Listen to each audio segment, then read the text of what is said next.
તો અમરેલીમાં તાંત્રિક વિધિના નામે વધુ એક કિસ્સો જે છે સામે આવ્યો છે, જ્યાં જે કહેવાય કે અમરેલીમાં તાંત્રિક વિધિના નામે યુવતીને બનાવી હવસનો શિકાર, કે જે અમરેલીમાં તાંત્રિકે બળાત્કાર કરતા યુવતીએ પોલીસ ફરિયાદ નોંધાવી છે। અમરેલી ભુવા મંડળીના બંટી બબલી પણ પોલીસ ગિરફતમાં, કે જ્યાં મા દીકરીને ભ્રમમાં નાખી તાંત્રિક ભુવાએ 3 લાખ પણ ખંખેર્યા, કે જ્યાં છેતરપિંડી જે કરી અને છેતરપિંડી સહિતની જે કલમો હેઠળ તાલુકા પોલીસમાં ગુનો દાખલ કરવામાં આવ્યો છે। સંપત થયો અને મારા ઘરમાં જરાક પ્રોબ્લેમ હતી, મારા છોકરા બાબત અને મારા ઘરવાળા બાબત। એમાં મારી છોકરીનું છૂટું થયેલું હતું, એટલે મારી છોકરીને ખોટો માનસિક ત્રાસ ઘરના બધા આપતા હતા। તો મારી બેનપણીને મેં આ બધી વાત કરી, એટલે મારી બેનપણીએ મને એ જણાવ્યું કે તું જે તારી પાસે પૈસા ટકા ઘરેણા મકાનના કાગળિયા જે કાંઈ હોય તો મારી ઘરે આવી જાય, કે હું તારું બધું કરી દઈશ। કેમ કે જે મુકેશ છે એ મારી બેનપણીનો જમાઈ છે અને એની દીકરી, એમની પાસે એ કે 2-3 એવી વિદ્યા છે અને મોહિની છે, એ કે તારો ઘરવાળો તારો છોકરો તને પગે લાગતા લઈ જશે અહીંથી નીકળે, અને તું થોડાક ટાઈમ ત્યાં રહીશ ને તો એ તારું મૃત્યુ કરી દેશે, પણ તું તારી જાયદાદ બધી લઈને પહેલા નીકળજે, એ કે એ ભૂલતી નહીં, કે તે પછી હું અમરેલી આવી મારી દીકરીને અમે બે, તો મને આવી રીતના પૈસે ટકેથી ફાઇનલ કરી નાખી। મને પૈસે ટકેથી માણસથી મારા ઘરવાળા સાથે વાત ન કરવા દે, ફોન મારો જટી લે, પછી માનસિક ત્રાસી અતિ અમને મા દીકરીને દેવા માંડ્યા। પછી તોય અમે થોડાક ટાઈમ એની પાસે રહ્યા, પછી અમે કીધું કે હવે અમારે અહીંયા રહેવું નથી, અમારે અમારી ઘરે વયું જવું છે। ગુજરાતમાં દર 15 દિવસ અને 20-25 દિવસની અંદર અંધશ્રદ્ધાનો જે બનાવ બને છે તેનાથી આપણું હૃદય ધબી ઉઠે છે।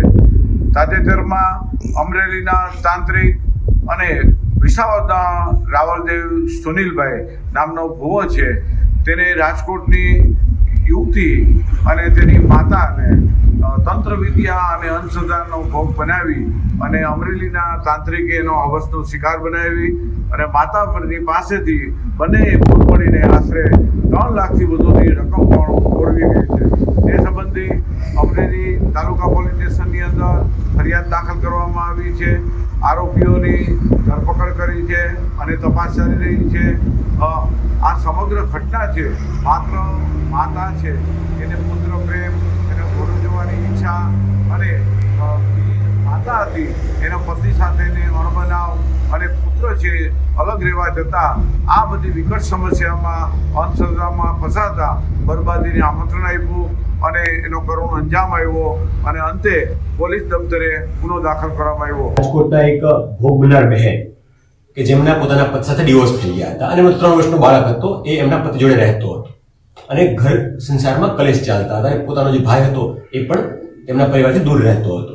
તો આ દરમિયાન એક ભારતીબેન નામના વ્યક્તિ આવી અને એમને કહે છે કે તમારા પરિવારની અંદર, તમારા કુટુંબમાં એક વળગાડ છે કે જે અંધશ્રદ્ધામાં માને છે, એ વળગાડને તમારે દૂર કરવો પડશે। એ દૂર કરવા માટે મારા જમાઈ છે મુકેશભાઈ ભેસાણીયા કરીને, એ અમરેલીમાં રહે છે અને એ તમને આ દૂર કરી આપશે। આ મારફતે એમણે મુકેશ ભેસાણીયાનો સંપર્ક કરાવ્યો। ત્યારબાદ મુકેશ ભેસાણી સંપર્કમાં આવી મુકેશ ભેસાણીયા, એમના પત્ની રાધિકાબેન, એ બંને એમણે અહીંયા અમરેલી ખાતે બોલાવી, એમને અલગ અલગ વિધિના નામે અલગ અલગ સમયે અલગ અલગ રકમ ઉઘરાવી, અલગ અલગ જગ્યાએ અલગ અલગ વિધિ કરાવી, એની પછી પૈસાની માંગણી કરીને પૈસા લીધા। ત્યારબાદ અમુક સમય બાદ એને એવું જણાવવામાં આવ્યું કે મુકેશ ભેસાણીએ કે મારા દ્વારા આ જે વળગાડ છે એ દૂર નહીં થઈ શકે, તો આની માટે મોટા ભુવાનો સંપર્ક કરવો પડશે। આવું કહી અને વિસાવદર ખાતે સુનિલ રાવલ નામના વ્યક્તિનો સંપર્ક કરાવ્યો। ત્યાં જઈને પણ તાંત્રિક વિધિ કરાવી અને ત્યાં પણ પૈસાની લેતી થઈ। ત્યારબાદ અન્ય વ્યક્તિ દિનેશ રીબડિયા, એમનો સંપર્ક કરાવ્યો અને એમની સાથે પણ આ પ્રકારની વાતચીત થઈ। આમ અલગ અલગ મુકેશ ભેસાણીયા, રાધિકાબેન, ભારતીબેન, સુનિલ રાવલ અને દિનેશ રીબડિયા, આ 5 લોકોએ અલગ અલગ સમયે તાંત્રિક વિધિના નામે અલગ અલગ સમયે અલગ રીતે પૈસા પડાવ્યા હતા।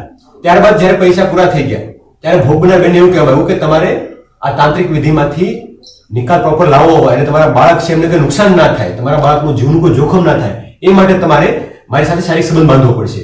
પહેલા સંપત થયો અને મારા ઘરમાં જરાક પ્રોબ્લેમ હતી, મારા છોકરા બાબત અને મારા